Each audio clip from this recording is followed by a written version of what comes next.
When I was waiting for Black Panther to come out, everything had me hyped. The trailer with the killer soundtrack, and Michael B. Jordan, who I did not know I needed in my life. The posters with the whole cast serving bald-headed looks, and the glowing reviews that all ended with a resounding Wakanda forever. Now, we can't make the job search as fun as the release of Black Panther, but we can help you make some eye-catching promotional materials for yourself, like a resume and cover letter that will get employers hyped to hire you. I'm Evelyn from the internets, and this is Crash Course Business Soft Skills.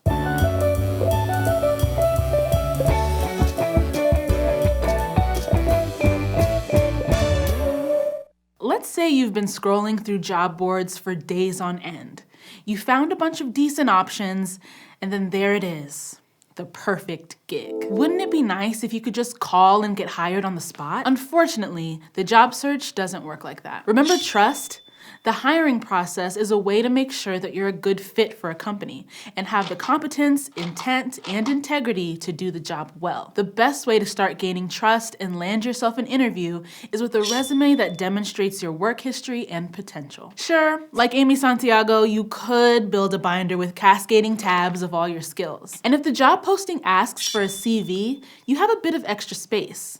CVs should be about 2 pages, unless you're in academia, in which case, go wild. They should list your publications, speaking engagements, and additional side work. But a well-tailored resume shouldn't be more than a page long. Don't try to squeeze your entire job history, just the qualifications that make you a great fit. If your life is a movie, the resume is a trailer. And even though formatting can vary, there's a basic structure to a resume, and you should pick whatever pieces tell the most cohesive and enticing story. For structure, many people break up their resume into experience and education. If you've just graduated or don't have much work experience, list education first. Otherwise, lead with experience. Grades and standardized test scores show you were good at school, but a resume should show you're good at learning. List each experience under its own header with the time you worked there, and summarize your work in clear, concise bullet points. A good movie trailer gets people hooked. And whether you like the movie or not, the girl with the dragon tattoo trailer gave me chills. So your resume should always paint the most flattering picture of who you are. If your grades weren't what you would have liked, you could leave your GPA unlisted. Or if you've been out of school a while, start with your most recent work experience, like your latest hosting gig on Crash Course. Then, list other relevant positions. You'll want to describe your previous responsibilities and achievements concisely, and use keywords related to the job posting. Recruiters are busy people. Sometimes they only have time to quickly scan each resume, or they use software that filters through resumes based on those keywords. Showcase the important things you accomplished, not just your basic job description. Good movie trailers include genre-specific exciting moments, from a meet-cute to a flashy action sequence. So tailor your resume to the job and make it memorable. If possible, you can also quantify the impact you had. And to save space, try to keep each bullet point under 2 lines. So if the job you're applying for wants an independent worker who is a creative problem solver, you could say you independently wrote, directed, and hosted over 500 YouTube videos that involved creative storytelling and generated over 180,000 subscribers. That's me, y'all. You can showcase non-work related things that set you apart in optional sections like volunteer work, activities, or interests. But make sure everything is relevant to what you're applying for. Playing didgeridoo might be impressive, but it won't make you seem like a good lawyer. Under qualifications or skills, you can list specifics that set you apart, like financial literacy, software, or languages. Avoid broad terms like communication, because they won't help you stand out. Or meaningless buzzwords like synergy. No one knows what synergy is. Every business person says it, but what is it? And only include an objective statement which states your goals for employment if the job posting asks for it. My objective statement might be content creator with 10 years experience looking to make engaging new media for diverse audiences. But I probably don't need to list it because it takes up precious real estate. And honestly, employers know we all have the same objective.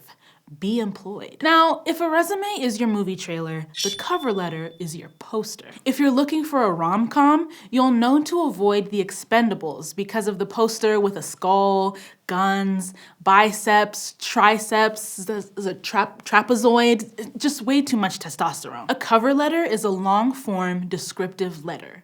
But like a good movie poster, it'll quickly show you've done your research to appeal to a specific organization. The content and format of cover letters can vary depending on the industry, as well as your own writing style. We've listed a couple resources in the description.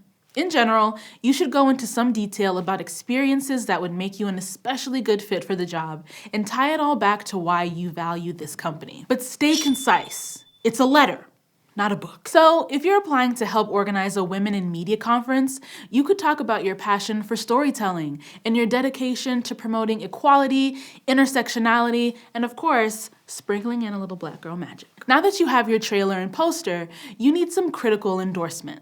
This is where references come in. You should always have at least 3 references lined up that you have asked to help you out and who will give you a glowing review.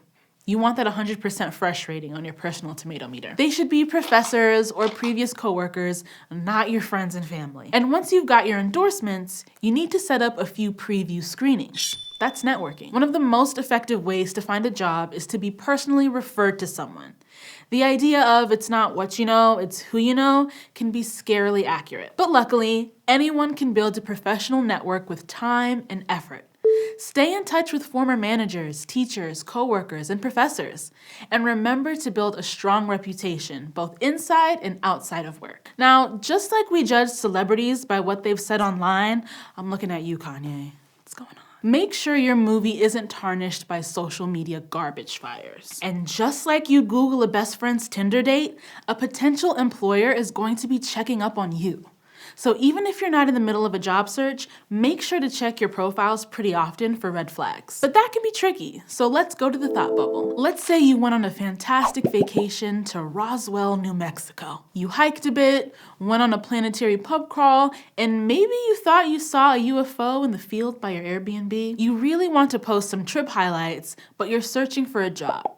So what should you share? Obviously, discriminatory comments about race, gender, age, or other groups are never okay on social media or in life. Come on, people. But beyond that, there are no hard and fast rules about what is or isn't appropriate. It all depends on the recruiter. Probably keep any curse words in check.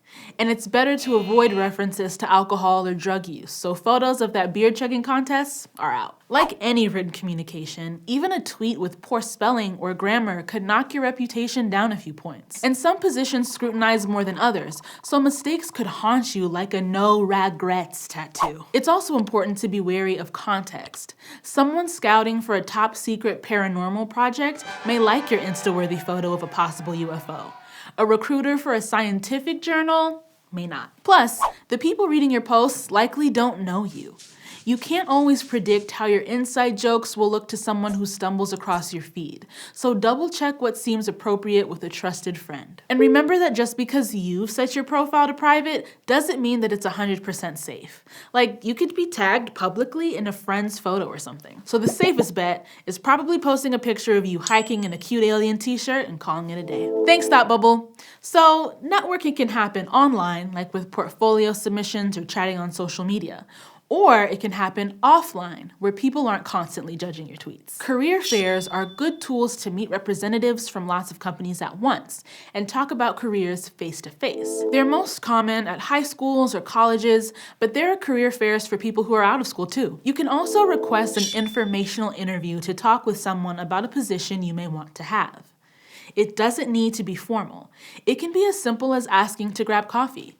And it's super important to avoid making it sound like you're fishing for a job.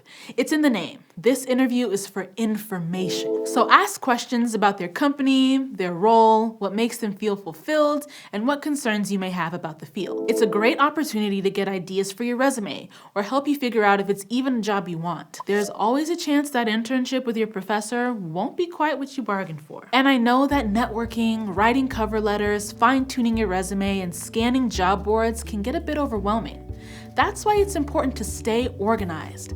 Bullet journal or something. Keep records of the people you've contacted for informational interviews and who they've referred you to. Make a spreadsheet with details about where you've applied and save the job descriptions. Sometimes job postings get taken down when candidates are contacted. And if you don't hear back right away, don't get discouraged.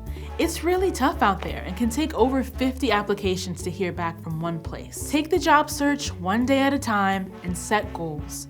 Your persistence will pay off. Once you've built a great promo package for yourself, you'll be sure to find an audience that wants to see your movie. Hire you. I've taken the metaphor too far. So if you remember nothing else from this episode, make sure to, number 1, make a trailer. Resumes should highlight key experiences that make you a good candidate. Number 2, create a poster. Use a cover letter as a snapshot of why you're a good fit for a company. Number 3, find your flattering critics. Build contacts that can speak to your professionalism and your work habits. And number 4, showcase your work. Attend career fairs and set up informational interviews. Next time, we'll talk about what happens after you get your foot through the proverbial door. The interview. Crash Course Business is sponsored by Google, and it's made with the help of these nice people, and Thought Cafe is our amazing animation team. Crash Course is a Complexly production.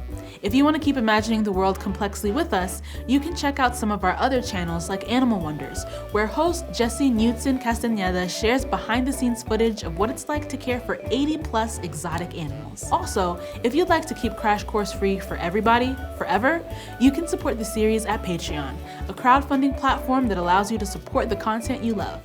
Thank you to all of our patrons for making Crash Course possible with their continued support.